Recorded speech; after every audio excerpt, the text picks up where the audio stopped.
레디수 취급부로 구독과 좋아요 많이 눌러주세요.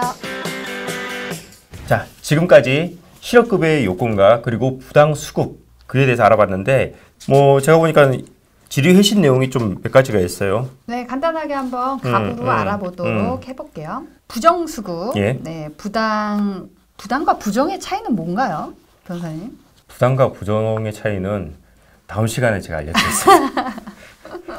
네, 뭐 부정타다 이럴 때 부정하는 것 같은데 부당수급이라고 하셔가지고 첫 번째 이제 요즘 워낙 해고 이슈가 많습니다. 사업장마다 해고 이슈가 많은데요.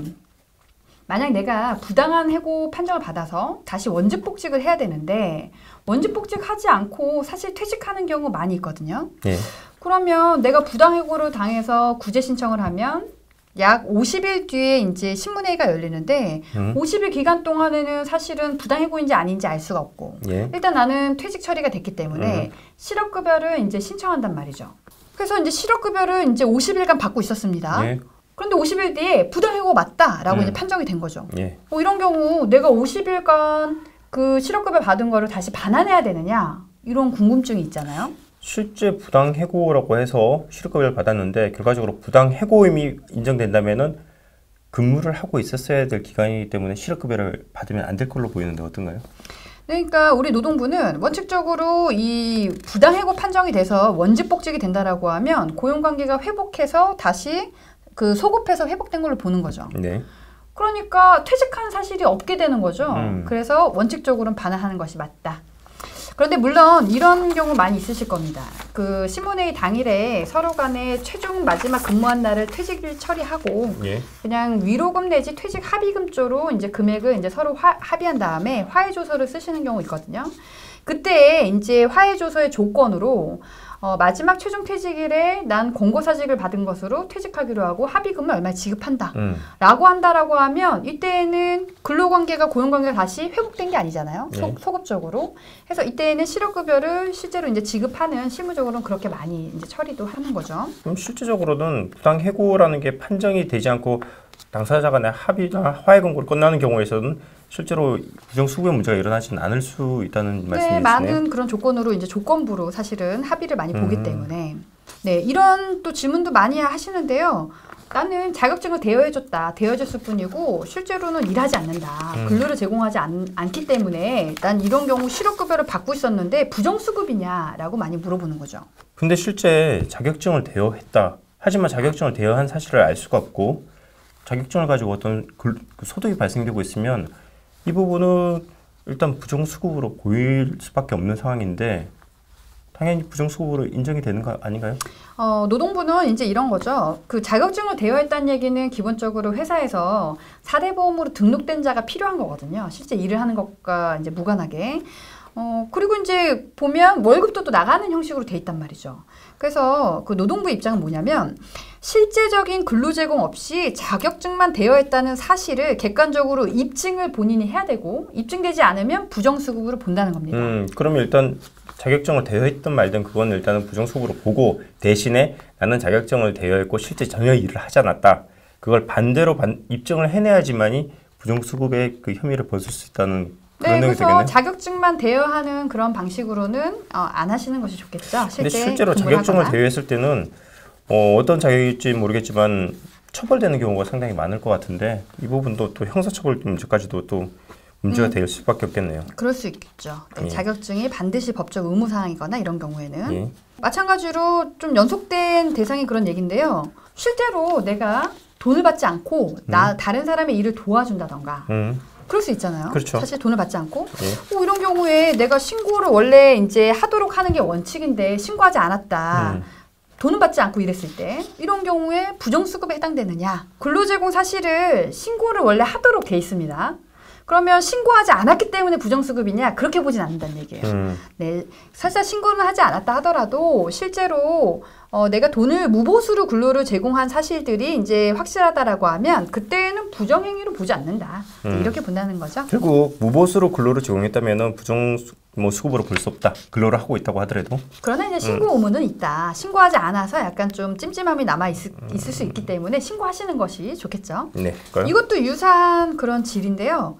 내가 사업자 등록증이 있단 말이죠. 그런데 실제로는 요즘 사업자 등록증 내는 게 굉장히 쉽잖아요. 그쵸? 인터넷으로도 뭐 한 하루 이틀 만에 나오거든요. 예.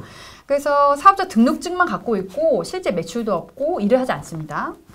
이런 경우에 내가 실업급여 받고 있는데 신고하지 않으면 사업자 등록증이 있으니까 이거 부정수급인가요? 이제 이런 질문입니다. 아까 거의 비슷한 내용이 될 수밖에 없겠네요. 자격증을 대여한 거랑. 결과적으로는 사업자 등록증이 있으면 사업을 영위한다고 볼 것이고 그렇게 된다면 부정수급의 문제로 갈 수밖에 없을 것 같은데. 네, 기본적으로는 부정수급으로 이제 보는 견지. 그러나 단 휴업 또는 폐업 실제로 이제 운영하지 않는다라고 하는 걸 객관적으로 입증하면 부정수급으로 보지 않을 수 있다는 얘기죠. 근데 이 부분도 사업자 등록증을 대여해주는 부분도 아마 세금 포탈을 목적으로 한다면 형사처벌을 받을 수밖에 없는 사안이라서 굉장히 조심하셔야 될 사안 중에 하나입니다. 네. 다음 질의는 그 부정수급 연대 책임과 관련해서 이제 질인데요. 아까 말씀드렸죠. 사업주도 같이 그 공모한 것으로 보거나 교사 내지 허위, 거짓으로 이제 신고한다라고 하면 연대 책임을 지는데 현재 법상으로는 그 수급한 금액의 2배 이내로 이제 이 연대 책임을 지거든요. 그런데 최근 법이 개정돼서 2020년 8월 28일부터는 5배까지 공모한 경우로 이제 봤을 때 5배까지 추가 징수에 대한 연대 책임을 집니다. 결국 허위의 공모를 하거나 부정수급을 도와준 사업장은 근로자가 받았던 부정수급에 대한 부분들을 다 책임을 질 수밖에 없는 상황이고, 물론 연대 책임이니까 나중에 근로자를 상대로 구상권을 행사한다든지 그런 게 될 수 있을지 모르지만은 그 부분이 쉽지 않을 것처럼 보이기 때문에 각별히 좀 조심하셔야 될 부분 같아요. 그죠? 네네. 이것도 아마 좀 궁금할 수 있을 것 같은데요. 실제로는 이직 사유가 수급 자격이 있습니다. 근데 몰랐던 거예요. 예를 들면 임금체불 내지 아까 최저임금보다 덜 받게 되면 실업급여 인정이 된다고 했죠. 네. 자발적으로 나간다 하더라도. 그런데 몰라서 실제 수급 자격이 되는데 나 실업급여 받을 수 있게끔 권고사직으로 처리해달라. 이렇게 된 거죠. 이러면 앞선 수급 자격이 있었는데 다른 거짓 사유로 해서 실업급여 받았단 말이죠. 이런 경우 부정수급에 해당되나요? 부정수급은 왜냐하면 정당한 자기 요건이 원래 있었기 때문에 이 부분을 가지고 부정수급의 문제로는 가지 않을 것 같은데, 어쨌든 허위의 내용을 기소했다면 그 부분이 아마 처벌의 대상, 과태료나 처벌의 대상이 될 것 같은데. 네, 우리 실제 법상으로는 이 이직 사유서를 제출할 텐데요. 이직 사유서상에 그 사유를 이제 정정을 해야 되는 거죠, 결국은. 실업급여가 그렇죠. 맞는 사유로. 정정한다라고 하면 최소 100만 원 이상부터 과태료가 부과됩니다. 그래서 이것은 별개로 하고, 실업급여 수급 자격이 원래 됐다라고 하면 이건 부정수급으로 보지 않는다라고 이제 보는 거죠. 그리고 마지막으로 이것만 한번 좀 살펴볼게요. 그러면 이렇게 수사기법이 날로 발전하고 이제 더 이상 빠져나갈 그런 방법이 없다. 이런 경우에 나는 자진 신고하겠다. 굉장히 마음이 불안하다.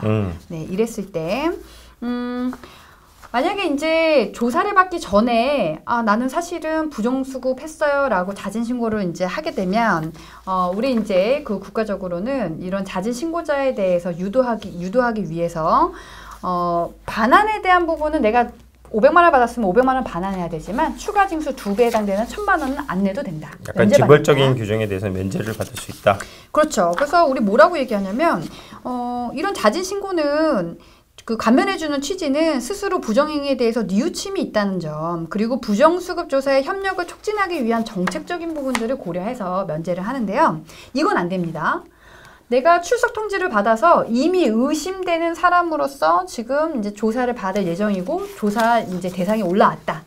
이런 경우에는 사실은 제가 부정수급했어요라고 얘기하는 것은 자진 신고로 보는 게 아니고요. 자백으로 본다. 일단은 조사 선상에 올라가 있고 혐의를 의심받고 있는 상황에서 출석해서 조사를 받게 되는 상황이면은 거기 가서 얘기를 했을 때는 그건 자백이지 내가 스스로 자진해서 신고한 건 아니다. 그래서 감면받기는 아까 면제 추가 징수에 대한 면제는 안 되지만 어렵다. 그런데 이제 좀 실무적으로는 실제 이런 자진 신고와 관련해서 저희가 이제 사건을 진행하다 보면요. 2배 이내이기 때문에 아무래도 자백한 사람에게 조금 더 이제 과태료 부과하는 그 기준에 있어서는 감면에 대한 부분이 실제는 있는 것 같습니다. 근데 이 부분 좀 재밌는 게 있어서 한번 말씀드리고 싶은데, 조사를 받게 되었어요. 조사를 받다 보니까 제가 2019년도에 지금 부정수급을 받은 거에 대해서 조사를 하고 있어요. 근데 생각해보니까 2018년도에 내가 부정수급을 받은 게 있어요. 그럼 그 부분에 대해서는 지금 조사를 하고 있지 않는 부분인데 이걸 빨리 신고를 하겠다 생각해서 2018년 거도 있어요 라고 해서 제가 거기서 얘기를 한단 말이죠. 그건 자진신고로 볼 수 있나요? 네, 그러니까 기본적으로 이 조사 대상이 2019년도에 국한됐다라고 하면 2018년도에 내가 받았던 실업급여는 별개의 건이죠. 그래서 이때는 자진신고를 이제 받아준다. 그렇다면 조사를 받는 중에 어떤 추가할 내용이 있다면 혹시나 모르니 자진신고를 하는 방향에서 얘기를 할 필요가 있다. 그런 말씀이시네요. 네. 그래서 이렇게 이제 많은 이 실업급여 부정수급과 관련된 이게 수급, 부정수급인지 아닌지 질의 회시들을 한번 좀 살펴봤는데요. 네, 우리 그 원장님 그리고 이제 사장님께 꼭 드리는 좀 팁이라고 하면 기본적으로 이 실업급여라고 하는 건 국가에서 지원해주는 여러 이제 그런 고용 안정 정책이기도 한데요. 어쨌든 나라의 예산을 이제 쓰는 문제이기 때문에, 나라 돈을 쓰는 문제이기 때문에 내가 도와주는 것이 아니라 같이 범죄 사실을 공모하는 그런 문제가 될 수 있어서 이런 그 허위의 어떤 인식 사유로 신고한다던가 일정 기간 어떤 그 소득에 대해서 신고하지 않는다던가 이런 부분들은 없어야겠다. 예전과 다르게 오늘날 이 수사기법이라고 하는 건 나날이 굉장히 발전되고 있다. 그래서 꼭 직원들의 입사 시, 퇴사 시에 이런 실업급여 관련해서 좀 그 문제가 있다라고 하면 저희 노무원 게스트하우스에 연락 주시면 친절하게 상담을 드리도록 하겠습니다. 실업급여 완전 정복. 부정수급 꼼짝마. 네, 근로자분도 사업주분도 더 이상은 불이익받지 않도록 유의해 주세요. 네, 안녕. 내가 계속해요? 됐어. 그럼 다시.